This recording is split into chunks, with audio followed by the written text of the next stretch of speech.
The Witness the World podcast represents the personal views of the host and guests at the time of recording. These views may change over time. The content here is for informational and entertainment purposes only. Any content here should not be construed as financial, medical, or any other type of professional advice. Please consult with a qualified practitioner should you require any professional advice.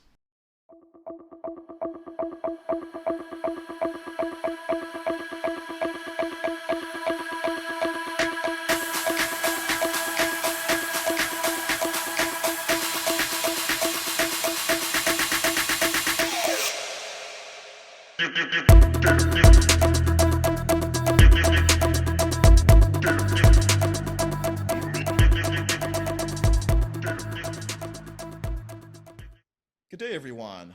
Welcome to episode 8 of the Witness the World podcast. My name is Ben Choi, and today we'll be heading to Belgium. Our guest has had a lengthy career in the hospitality and customer service industries, but things changed for her when her health took a wrong turn. Over time, she developed more serious health conditions, which was initially thought to be the result of the daily stressors of the corporate world, but it was not the case. When she couldn't find the answers from traditional doctors, she explored functional nutrition, which was the key to her turnaround, and it later spurred her onto a new career path. Today, we'll learn about her transformation and how she helps others make breakthroughs with their health through nutrition. Audrey Serste, thanks for joining us today. Thank you for having me. Very excited about this podcast. So, Audrey, I'm equally excited because the topic of nutrition isn't given the coverage I think it deserves these days. So, from reading your story, it sounds like you made quite the shift over the years in terms of nutrition through, going through some health challenges. And so just wondering if you can just give us a little bit of background and share with us, how your views of nutrition has changed over the years. Sure. So actually, my story starts quite some years ago when I was 18 years old. And my father passed away from cancer. And, it was in the mid-90s. So at that time, information was not as accessible as it is today. But from that day, I knew that his death was related to nutrition and lifestyle choices. So, and I felt deep inside of me that in the future, I would do something in that field. After his death, after he died, sorry, I had a few challenging years. And because of that, I didn't really know what I wanted for myself. So I went to university and I did not choose nutrition. It didn't even cross my mind at that time. And I actually wanted to study psychology because I've always been interested in people and human behaviors. But from my mother perspective, it was not something that was good enough because I would have to, have my own practice. And her beliefs were more than, you need to be an employee to be safe. So I studied communication, not because I wanted to, but because a few of my friends were actually going in that direction. But in parallel, I was still extremely interested in nutrition, in health. So I kept on reading and discovering things. And finally, in 2014, I studied nutrition. And I started working part-time with businesswomen and athletes. As you mentioned, there was my corporate career on the side, or not on the side, but it was the main part. And so I went to the US for an amazing opportunity, but unfortunately, that's where the disaster started. I see. So I wondered if we can dig into those disasters. Like that's when you started, developing different conditions. You didn't know what they were the result of. Maybe you can tell us a little bit about that challenge that presented to you for a number of years. Yeah, so when I moved to Miami, I was extremely excited. It was an amazing position. I would have a big team working with me, and but I was also doing very long hours, and I had a very demanding client, so I was under a lot of stress and pressure, and my sleep was very I was waking up in the middle of the night thinking that my phone was ringing, but it wasn't. I couldn't, I couldn't be myself anymore, but I didn't realize that really at the beginning. And then I thought, yeah, it's the job. And then when the job will be a little bit, more, that the project will be more advanced, I will be okay and everything will be fine. Um, so I didn't really pay a lot of attention to that, even though I knew from a health perspective that there was, or there could be, a problem. At that time also, my lifestyle was not as balanced as it is today. So as I said, high level of stress, disturbed sleep. Also, my diet was still pretty much healthy, but I needed to unwind from work. And then to do that, I was going out with my friends, restaurants, alcohol, and a lot of not unhealthy food, but not as balanced as it should have been. And that really settled the terrain for bad bacteria and dysbiosis to appear in my gut. And unfortunately, a few months later, I started having, I developed like serious symptoms like hair loss, extremely painful periods, mood swings, fatigue, brain fog. And I had also, I was alternating between constipation and diarrhea. So it was not good. I was also crying for no reason. It was very, very odd to live. At some point, I thought to myself, am I going crazy here? What is going on with me?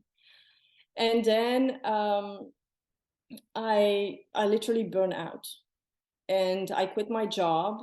I left the US. I moved back to Luxembourg because at that time, with my family, with my mom, we moved from Belgium to Luxembourg, and I got some rest. When I was in Luxembourg, I visit different doctors, like the family doctor, but also gastroenterologist, endocrinologist, gynecologist. And then they run some tests, and unfortunately, they didn't seem to find anything abnormal. And I was extremely frustrated, and I felt helpless and misunderstood. And I was like, what am I doing now? I had the choice to accept this. I was exhausted and anxious, and I felt like crap, honestly. And my body, I could really feel that my body was letting me down, or I could go elsewhere to find solutions. And that's when I actually decided to deep dive into health and nutrition again. And I actually found solution through functional medicine and functional nutrition, because they're looking at the person like, a whole person. So for example, let's take a random example. So if you have eczema on your skin, you're gonna go to a dermatologist, and he will tell you to put some corticoid cream or steroid cream on your skin, right? But it will not look for the source of the problem. Why is it happening? And when did not discover, but when I found out about functional nutrition, I actually found out that all my symptoms were actually linked to one problem. It was my gut. And I had a very, very bad dysbiose and a huge candida overgrowth. And that brings the problem that I had and all the symptoms. You know, this is, in a few words, what I've been through. And now with thinking about this, I feel it was really a blessing, because I think that when you deeply believe that, and that you can receive, you know, you're open enough to receive from, you can call it, you know, the life, the universe, God, this universe will actually show you the path. And I learned it the hard way, but my path is actually to help people and to be in this nutrition field. And without this adventure, even though it wasn't really a funny adventure, I wouldn't be here today. I wouldn't have made those choices to finally do, you know, be in the nutrition field and be able to help people. And I wouldn't be here, you know, sharing this podcast with you. Thanks for sharing, Audrey. So I'd like to shift things now to a list of food-related items that I'd like to get your take on, your opinion, and we can kind of go over, is it a good or a bad thing in your expert opinion? Should we be putting these things in our body or not? So the list will start with, there's 6 items on the list here I want to go over. And the first item is refined sugars. Okay, you want the long answer. So short answer, bad. Long answer is, yeah, well, sugar. When you got sick, when you have a problem, or even when you're healthy, sugar is always a problem, because it will increase inflammation, it will impact your immune system, it will increase your cholesterol, you will have, you know, heart disease risk. It would also affect the absorption of minerals and vitamins. It will disturb your gut flora, affect your hormonal balance, you know, impair your brain function. So yeah, it's bad. It's bad. And we eat way too much sugar. And when I say sugar, we have refined sugar, you know, the white sugar, the sugar in powder that we find everywhere. But you also have pasta, rice, which are also sugars. Even if they are whole, they are still sugar. And we eat way too much of it, because in the food pyramid, we see, you know, the base are cereals and hydrocarbate. How do you say in English? You know, like Carbohydrates, perhaps? carbohydrates. Sorry, thank you. So the base are the carbohydrates and also the cereals. When it's not correct, the base should be our vegetables and our fruits. We are definitely eating way too much sugar, and it has a terrible impact on our life today. Perfect. So speaking of carbohydrates, what's your take on general bread products? So gluten, right? Well, let's say that for a healthy person who has no allergy, no intolerance, no sensitivity to gluten, well, as long as it's not the base of your healthy your diet, then I would say, okay, eat a little bit, why not? But it shouldn't be like you eat bread every day or eat pasta every day, or that should, or cookies, or you know, or cakes. That definitely shouldn't be the base of your diet. You know, my grandma used to say that we should eat a little bit of everything. And I believe she was right. We should be eating a little bit of everything and have a lot of variety in our diet. That's really the most important thing. But now, if you have problems with gluten. You make a blood test, and you realize that you have allergy or intolerance. So allergy and intolerance, it means that it will impact your immune system. If you have a sensitivity, it doesn't mean that it will impact your immune system, but it can actually make you uncomfortable for some reason, like a bit bloated, or you feel like super heavy after eating gluten. But for those people who have allergies, so the allergy to gluten is called celiac disease. And people who have intolerance, they should definitely avoid it. Celiac, there's unfortunately no solution for this disease. You just have to stay away from gluten for your entire life.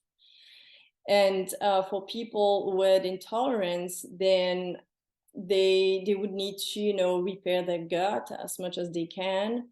And yeah, at the beginning, stay away from gluten as well, because this has an impact on your gut lining. So if you want some technical explanation, imagine this is your gut lining. Okay, so it's microscopic. It's like you have the skin that is like this, and when you eat food and you digest food, for example, the amino acids from protein, they need to go into your bloodstream from your gut, right? So there is a protein called zonulin who will actually activate that process. So it will open just a little bit to let the vitamins, the minerals, etc., and go into your bloodstream.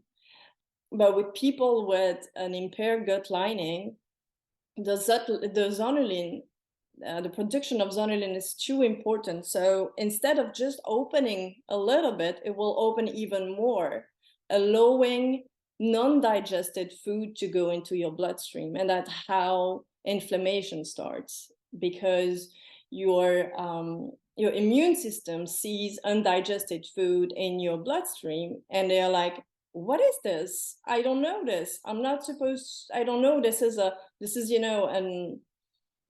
a virus. This is something bad. I need to fight it.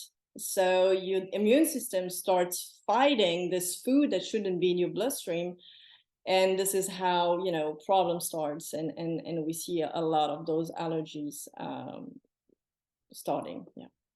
Thanks for that overview on the bread stuff and and the process there, Audrey. So I guess next on my list I have dairy products.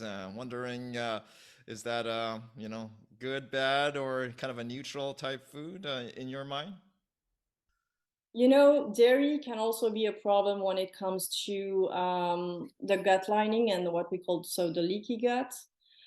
Um, Well, from my personal point of view, I don't find normal to eat dairy, because it's the milk for a baby animal. So if you look at the food chain, there is no reason why a human being would eat the milk from another animal. So that's really, for me, that's the basic. But it doesn't mean that I eat dairy. I don't eat a lot because I'm not enjoying it very much, but sometimes a little bit of parmigiano, or just a piece of cheese. I don't think this is something that we should eat like every day. That said, there are alternatives that are really interesting, and by alternative I mean dairy alternatives, like fermented dairy, like you would have kefir, for example, or you would make your own yogurt at home. This is interesting because it will bring good bacteria to your gut. If you don't eat like large amounts of dairies, there is no inflammation problems, or they could not really couldn't have really a problem with dairy. But also, many more and more people today are becoming allergic or intolerant, and there's for several reasons. Also because our microbiome is less and less strong, so it's because of what we eat in general. We even babies today, they got born with altered gut flora, and they haven't done anything yet. They're just born. This is because we as parents, as human beings, have a health that is not as good as it was 100 years ago. Well, thanks for your insights there, Audrey. So, in addition to food, I think it's good to point out that what we cook our foods in. And my next item on the list is oils, canola oils, and grapeseed oils, those kind of things. I've heard that they're not so great, and perhaps avocado oil and olive oil are maybe on higher on the list of what to use. Just wondering, what are your general thoughts on the oils? So I love fat. So, and fats are extremely, extremely important for our health.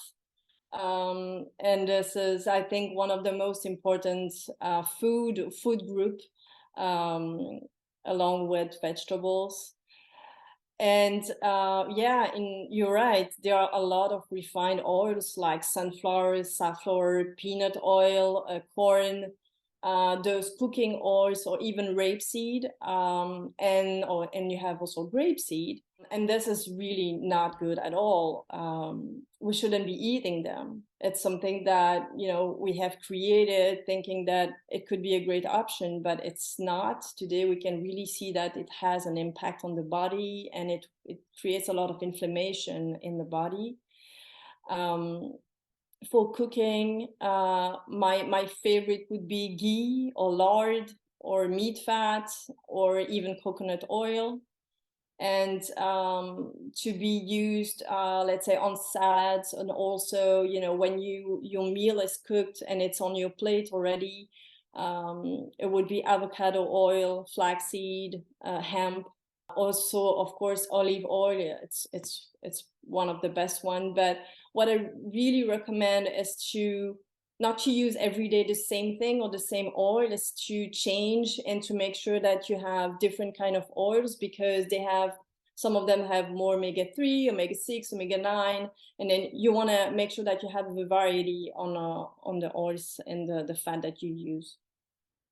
Excellent. Thanks, Audrey. So you mentioned, things that, people create, or, society has created. And one thing that's been created, it's kind of a trendy thing, is plant-based products. Mhm. I've tried some. I bet you've maybe tried some too over the years. I think there's a big difference between, more like plant-based products that are true to its name versus like synthetically kind of created products. I do think there's a difference, and I'm curious to get your take on it. We have these Beyond Meat burgers, Impossible burgers, and when I take a look at the packaging, it says all these different chemicals in there that I can't even pronounce. So that's a tip for me, maybe, that say, hey, we got to look into this a little further. So maybe it's not so good for you. I'm just curious to know what your take is on these created food products, on the plant-based variety.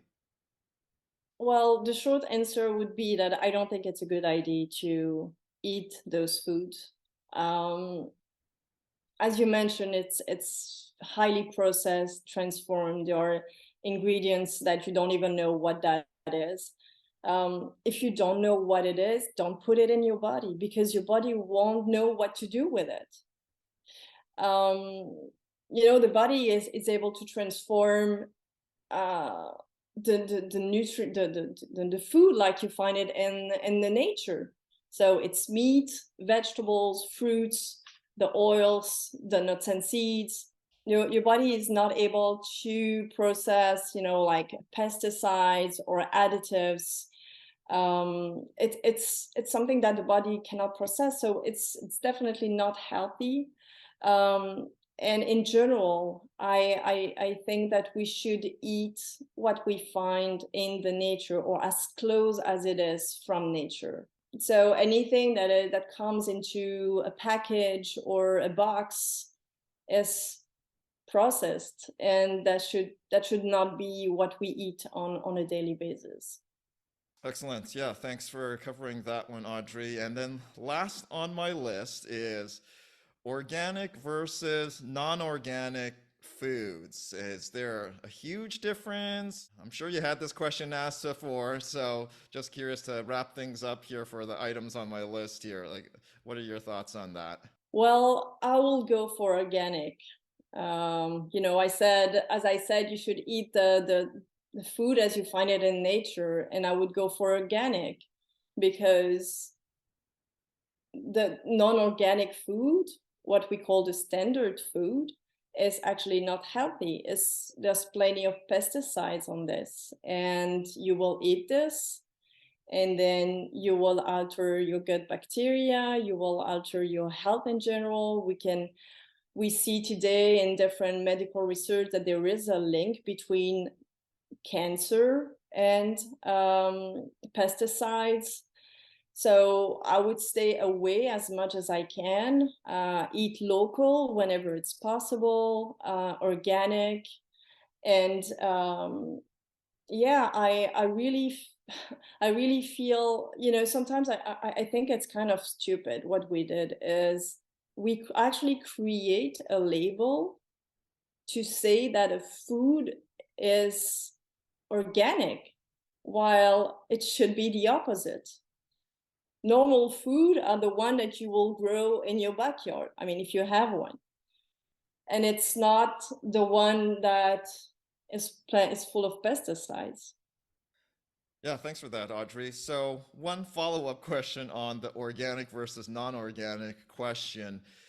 Just curious, like, I've always thought to myself, like, how do we really know, organic? Like, are you confident? Like, I know things are different in Belgium than they are in Canada, but like when there's a label that says organic, how confident are you that it is truly organic? Like, unless you and I track the product to the source, then we see the whole chain and how it's produced, then we know 100%. But how confident are you that things are as they should be, and it's fully 100% organic when it's labeled as such? Yeah, it's a good question. So you cannot be sure at 100%, definitely. That's why I think it's important to buy as local as you can, so you can discuss with the producers and see, if you can feel if it's, if they are honest or not. But I totally understand it's not possible for everybody, even here in Belgium. I mean, you cannot meet all the vegetables or fruit producer. It's totally impossible. You have to trust, I guess. And even though if it's not perfect, hoping that it's better, that's the only way. And yeah, I don't think there is any other way. It's really about trust and buying local, buying, fruits and vegetables that are in the season. Also, there is no reason to buy strawberries in December, for example, because that looks totally awkward and unhealthy, and they won't be sweet anyway, and you want sweet strawberries. But yeah, it's about trust. I would say it's about trust and knowing who, from where you buy your products. Thanks for covering that, Audrey. So yeah, we got into a lot of different groups of food and types, and want to kind of turn now to, you were talking about some of the outcomes of having certain foods and the reactions to that. So I kind of noticed, like over the years, speaking with friends and for myself, certain foods cause like sometimes like bloating issues, digestive issues, brain fog. I think you talked about there. Yeah, inflammation and gas and skin issues. So a lot of these things I've personally experienced. I've kind of done a deep dive like you have, trying to talk to different practitioners, doing elimination diets, and got to a better place through that journey myself. So I guess my next question is, at what point, like, does it trigger to you based on your experience with clients and so forth? Like maybe you eat a certain food and, for a few weeks in a row that you got these certain symptoms. Is that the point where you got to say, hey, maybe I got to pull out dairy out of my diet or some other food product? Like at what point do you need to kind of make the switch there?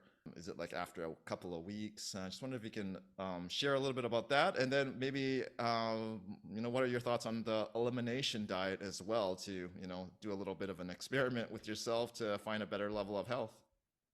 So about food, personally, I was diagnosed with this dysbiosis and the candida overgrowth that I had. So I had to follow a food protocol that was pretty strict at the beginning, like extremely strict. And then I was able to reintroduce very slowly some food. So basically, what I was eating was vegetables, some fruits, but not all of them, just the one that are low in sugar. I could eat all the vegetables I wanted, include, the most sweet ones, but I couldn't eat carbohydrates, cereals, and so on. And I was eating a lot of fat. And then at some point, I was able, as I was saying, to reintroduce slowly some food. So I started to reintroduce some carbohydrates, but just a little, because I've never been a fan of carbohydrates. I feel kind of heavy after eating them. I've never been, like allergic or intolerant to anything. Now to your question about elimination diet. So the use of elimination diet, it's very useful to see if there is like an allergy or an intolerance or even insensitivity to a food. So what we do usually is you take a notebook and then you list what you eat during a couple of weeks, and then you also know the reaction. Of course, we can have immediate reaction to a food, but we can also have reaction after even up to 72 hours. This is why it's also crucial to write everything down, because if you have a reaction that happens 72 hours later, you don't know exactly what you react to. Then you have to fine tune everything, and then try again some of the food that you had in the past hours to see what was wrong, which one it was. So it takes quite some time, but then you can really, when you find the culprit, you can remove it for a few times, for a few weeks, even 30 days, and see if you feel better. And then, of course, this will depend on the protocol or the health challenges we're working on, but we will or will not reintroduce it. As I mentioned earlier, for example, if it's gluten and you have celiac disease, of course, we will not reintroduce gluten. But it's been very helpful to identify what is causing bloating or diarrhea or even constipation. Yeah. Yeah, thanks for your insights there, Audrey. So I want to kind of pivot now to solutions. And you mentioned different kind of diet. There's different things like paleo diets, keto diets, diets of just moderation. And from your experience and your wealth of knowledge in the field, is there such a thing as like a perfect diet? They seem to be competing with each other all the time, or it's just knowing your body, knowing your symptoms, and kind of being in tune with that. Maybe that's the most important thing. Yeah, I would love to tell you that there is a perfect diet, but we are all different. We live in different countries, we have different origins, we have different genes, we have different lifestyles. So we are all different. So there is no perfect diet. However, there are some basics. The base of your diet should always be vegetables and fruits, protein, and fats. And yes, you can eat carbohydrates, but not in large amounts like we do it today. It's not what our ancestors have eaten in the, like 100 years ago, even more than that. And our diet changed very recently, actually, because it started to change with the industrial revolution in the 70s, where we start producing, processed food, packaged food. Before that, it was not existing. You wouldn't buy food in package. You would buy fruit and vegetables, and meat and fat, and you would cook at home. As I mentioned earlier, I really think that we should eat the food that is like you find it in nature, um, and also feel how you are after eating this or that. It's very important to listen to your body. It's very important to tune in and to see, what is okay. Is this food right for me? Oh, I don't feel okay. What did I eat earlier? Earlier? Then try to identify if there is something that is, it's maybe not even a sensitivity. It's just like something you don't feel okay eating. Like I mentioned for myself, if I eat pasta as a meal, for example, I will feel awful for the rest of the day. So I just don't eat it. And when I eat carbohydrates, I always mix them with vegetables. So I'm sure that I have enough fibers in my diet, because that's really important. Your microbiome, your gut flora, is actually a mix of bacteria, yeast, and they live in symbiosis, in harmony, and there are billions of there in your in your gut. And the food you eat is actually the food you eat for them. So if you eat the right food, you're gonna have symbiosis, you're gonna have a happy gut flora, and then you're gonna have ultimately a very good health. But as soon as we introduce sugar, bad fats, also some medication, PPIs, or even antibiotics, you will start to really hurt your gut flora, and this will have an impact of your entire health. And that's exactly what happened to me. Stress is also a culprit. And this is also something that we have to keep in mind, because today we live in a very, very stressful world, and we kind of forget that we are under a lot of stress and pressure, and this has also a very big impact on our health. Excellent. Yeah, thanks for the share, Audrey. So, yeah, you mentioned stress, and this kind of leads into my next question, and it's more the mental side of eating, and I think it's very important just the same here. So, people have done things like stress eating. I know people that do that, or maybe sometimes they eat at different seasons of the year, seasonal eating phases, I guess you could call it. So yeah, just wondered if you could touch on, how important like the mental side of nutrition is, how we can, stay focused when these different things happen, work-related stresses, and yeah, just different times of the year. Like, how do we stay on top of it? Do you have any suggestions from your experience? First, I would say that you you have to be aware of your triggers. Um, so be aware of, what is putting you in that situation, a stressful situation. Um, and write it down. That's one of my thing, is write things down.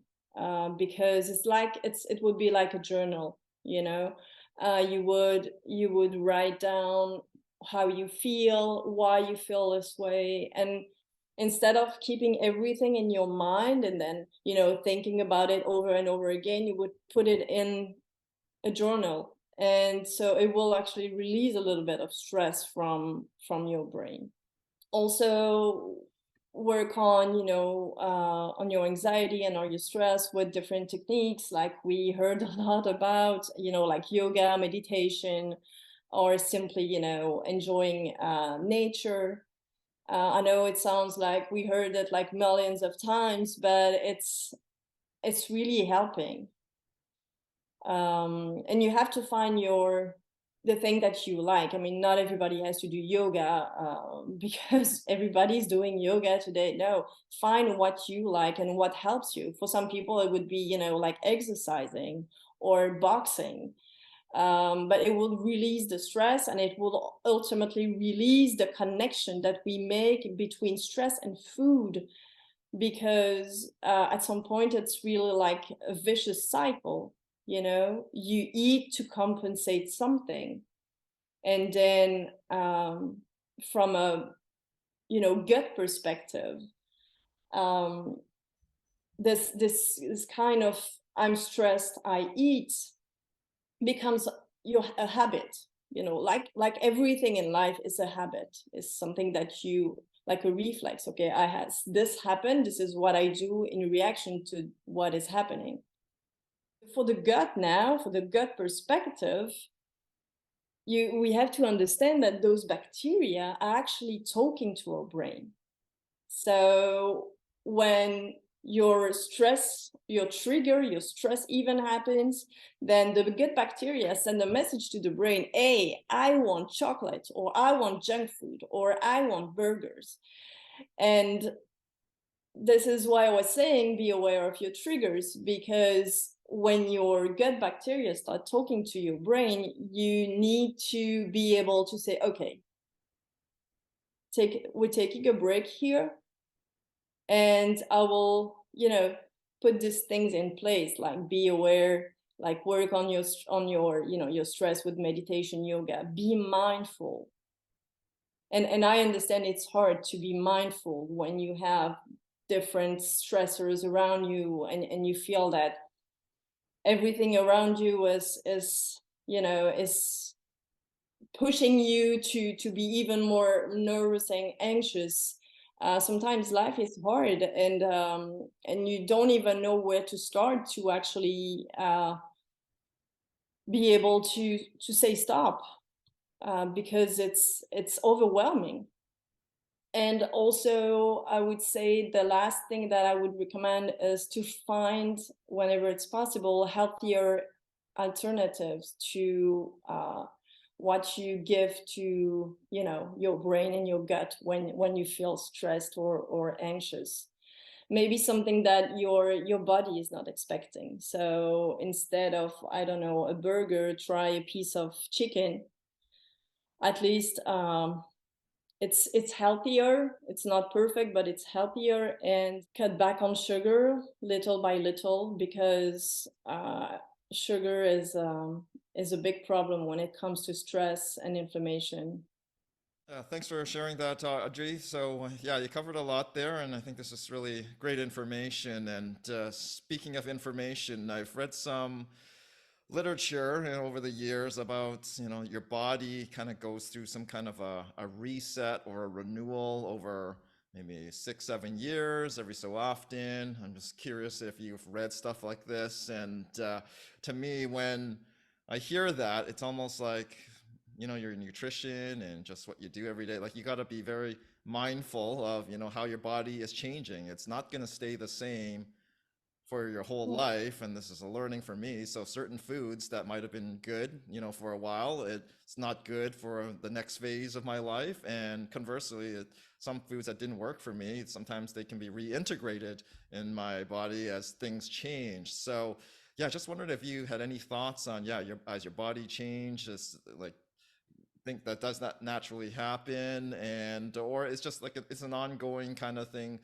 to just be responsive to what your body does and just be aware if is that's the most important thing. Yeah, it's definitely important to be aware of your body, and to be aware of what you actually need. um and yes, your body change throughout the years, because as a woman, when you get older, you go through menopause, and then your hormonal system changes. So you might need to eat more of XYZ, to be able to maintain health in general. For men as well, for pregnant women also it's different, that you need to adapt your diet a little bit to make sure that you have enough nutrients for your baby. And throughout the years, yes, definitely it's really, and maybe that's not the easy part. The easiest part is, yeah, it's to learn. I think it's to learn about yourself and to learn about what you need as a person, and to feel, really feel, uh, because we tend to lose the connection between, our life and our body. This is also something that is kind of new.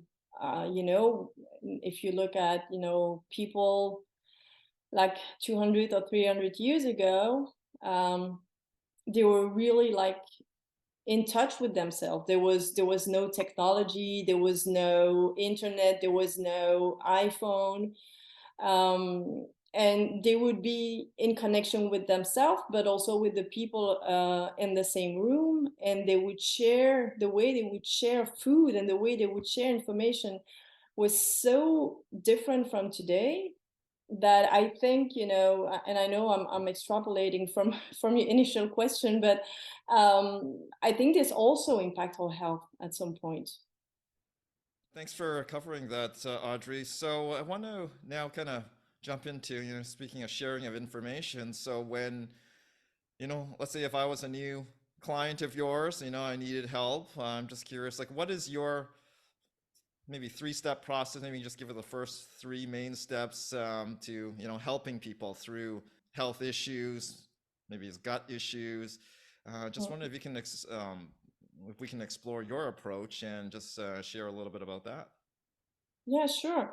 So first thing first, we would have, a 30-minute conversation, so you can explain uh, what is your problem, what are your goals, what are you looking for in terms of health and nutrition. Then we would have what I call a health history session. It's a 2-hour session where we go through all the details about your health, your background, your family health, and I go really, really into details here. I ask a lot of questions, and that helps me to understand what's going on in your body. The third step would be that we would run some tests, blood tests, urine tests, if it's necessary. Of course, it's not necessary for everybody, but I often think that it gives you a good idea of where you are in terms of health. What are you lacking in terms of vitamins or minerals? Is your lipid balance okay, or do we need to do something here? Or even further, when you look into hormones, how are your own hormones? Is there a problem there? And of course the gut, because everything starts in the gut, really literally everything. So this is also something we spend quite some time on discussing. How is your gut flora, your digestion? Do you have any discomfort, bloating, constipation, that kind of thing?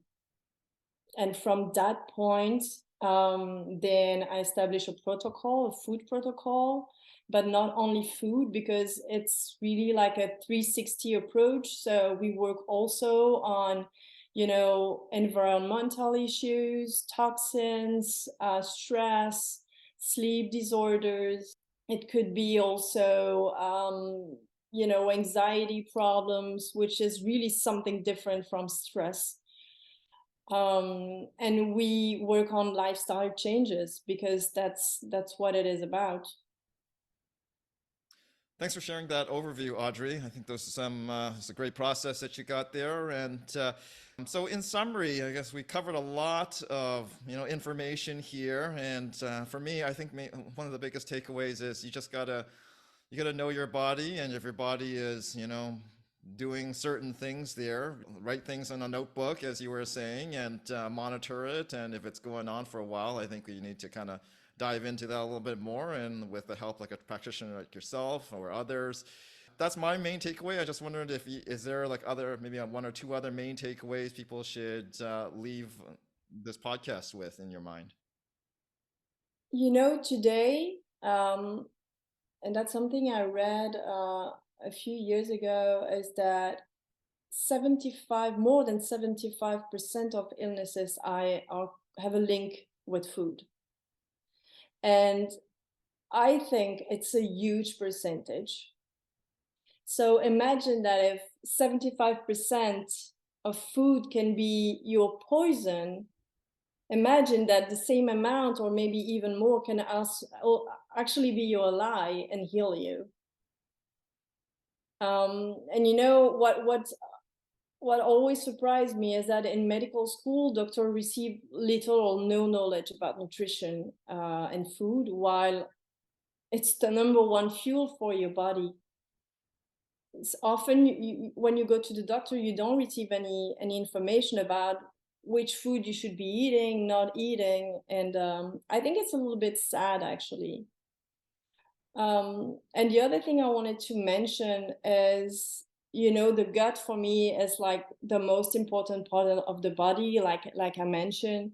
And if you would need to define human health, you would say that there are actually 5 axes. You have immunity, metabolism, hormonal system, cognition, so brain health, and genetic expression. And those 5 axes cover actually all the elements we need to survive as human. Okay, so without that, there would be problems. And the crazy part is that your gut or your microbiome is actually interconnected with each of the 5 axes. So that's why I'm saying that the gut is really, really important, and we need to take care of it. And if you take care of it, you will be healthy. Excellent. Those are some great takeaways, Audrey.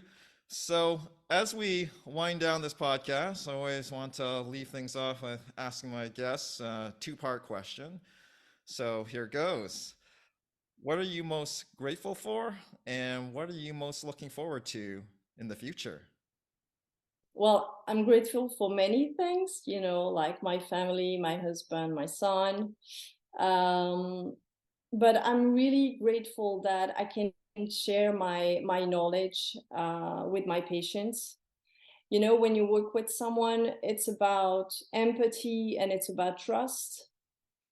And at some point, you really build a relationship of honesty. And I feel deeply grateful that those people give me the trust to support them through their health. And what are you most looking forward to in the future? In January, we're going to move in the south of France. So this is going to be a big change for us. And I'm extremely excited about this. So this is one of the things. And of course, being able to share, my knowledge and to be able to help people as much as I can. It's my daily motivation. Audrey, good luck with the move, and gotta say it's been great having you on. If people want to know more about you and learn about you, where can they find you?